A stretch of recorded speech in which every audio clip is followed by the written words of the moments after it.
Okay. Okay, Ito na iba mga pa-cute signs daw. You misspell words on purpose.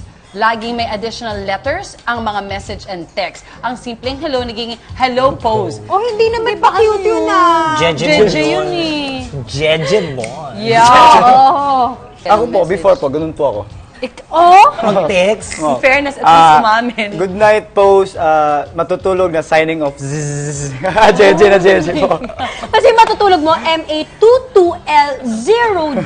Oh my gosh, Tapos ano po, malaki. Malaki-liit. Tapos yung E, nagiging 3. Tapos space, gumawa ng bear, gano'n. Dap. Di ba? Pasko, Christmas. Gano'n. Oh, pero ngayon hindi mo na siya ginagawa. Bakit? Na-realize mo na. Time consuming, no? Yung iba kasi babae, parang gumaganon, ay, ano to, chups to? Parang jeje muna, jeje. Yung chups chops, gano'n. chops, no? Tsaka, gano'n. Parang ma-minus sa kanila. Minus points Minus yun. points. Okay, got it. O, ikaw, Buti Mars. Ako naman, okay lang naman. Wala naman akong pakialam kung ano yung text. Ang importante. May number ako siya. Sobra yun. Kaloka. Ako, ikaw, Mars, bet mo yung ganun? Kasi wala naman akong ka-text na gano'n eh. Diba? Oo. Ako kaya mag-text pa gano'n para maiba. May iba lang. Ikaw may nagte-text. Wala eh. And then, meron naman din, Mars, pero parang, actually, nauso siya dati, nung ang phone natin hindi pa ganito. Oo. Yung talagang yung sinauna pa na yung keypad mo. Yes. Kasi dati, di ba, puro symbols. So, yung mga L yung parang pounds na sign.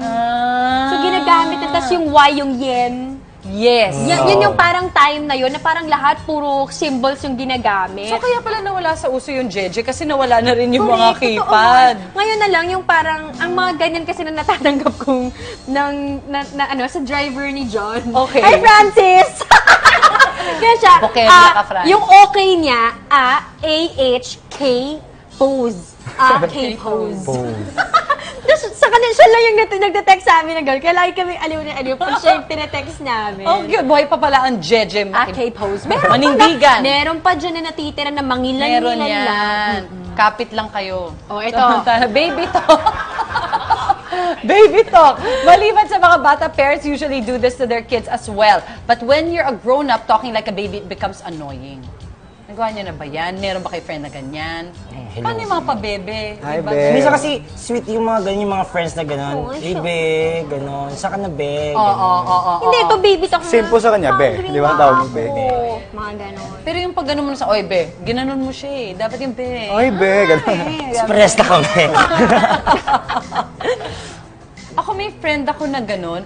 Sobrang siyang strong woman, tapos bossing siya dun sa Pag ano nila. nagsasalita po. Pero pag kinausap niya kami, tapos naglalambing siya, nag-iiba talaga yung voice niya. Hey sis! Kunwari gano'n siya. Ang cute-cute niya. Pero alam ko in the corporate world, Hindi niya siga pwedeng siya gawin doon. yun. Parang gano'n.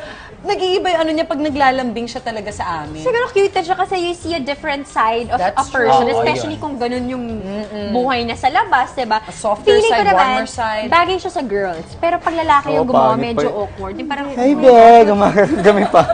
Minsan kasi, paano kaya? ay, Sample, be. May sakit. hindi kasi, o kita mo na awkward kang gawin, diba? Pero pa minsan cute din yung ginaganon. Pag kayo lang dalawa na ano mo. Oo, pag kayong dalawa lang. Pero Hindi kapag sa syempre, public. Paano nga? May Hindi ganun, ko may ganun ba, ma-imagine guys? eh. kunwari Yung parang nagka-cuddle kayong dalawa, cuddling, Hug mo naman ganun. I love you. Ganyan. Ganun. Meron din siguro, Mars. O kaya minsan, di ba, kapag ano, Ayoko makakilala.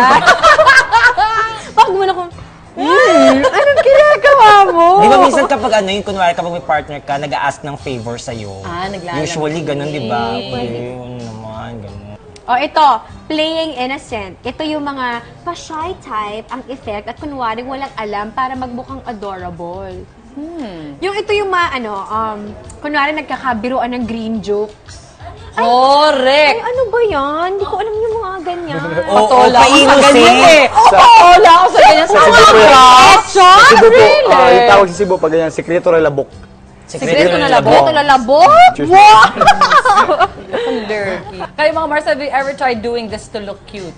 Ay, magpatay mali. Or yung mga sa mga bagay na binanggit natin, alin dun yung mga ginawa na natin para makapagpa-cute? Siguro yung baby talk. Pero syempre, sa asawa ko lang, o sa mga friends ko lang. Pero bihirang-bihira, hindi ko na nga maalala yung huling beses. Hindi naman kasi bagay din sa akin, Mars. Actually, Di ba?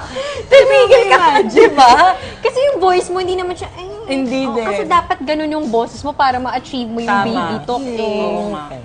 Ikaw, Mars, ano mga na-try mo dyan? Hindi sa text. Baby talk. Hindi Wala din. Jeje, wala ka rin po. Yung Jeje. Ako yung Jeje lang. Hello Hotties, po. hello Good pose, evening, oo. pose. Ako mahilig naman magpo sa text. Ganon. Sa lahat ng Hello po, tao. saan ka na po? Ayos lang. Kumain ka na Hindi po. mag-aalala. Kumain ka na po. Pero sa personal, be. No. Eh. Pero kahit sa jowa mo. Jowa. Kahit sa jowa mo. ganon. kahit sa jowa. Sasama po ka. Good Okay. morning, bebe ko. Ayun na. Sweet, oo din. Ayun, baby Papakute talk. din yun. Pero syempre, pinipili mo naman yung tao din na Oo. pinagsisendan mo nun, di ba? Oo. They'll find it cute. Correct, correct. Ay, naku, sabi nga nila may binabagayan lang ang pagpapakyut. Kung masyadong pilit, baka imbis na pansinin ka ng taong gusto mo, eh wala kang mapala. Ay, nako, tama yan. If you want other people to take you more seriously, then maybe it's time to drop the pa-cute look and act more appropriate.